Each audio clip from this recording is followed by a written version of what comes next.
doctor Mohammad ইউনূসের উদ্দেশ্যে এখান থেকে আমরা আওয়াজ তুলছি যে যতক্ষণ অব্দি পার্বত্য চট্টগ্রাম ভারতের অন্তর্ভুক্ত না হয় ততক্ষণ অব্দি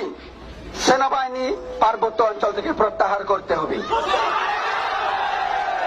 3 নম্বর, যতক্ষণ অব্দি পার্বত্য চট্টগ্রাম ভারতের অবিচ্ছেদ্য অংশ কিংবা ভারতের অন্তর্ভুক্ত হচ্ছে না ততক্ষণ অব্দি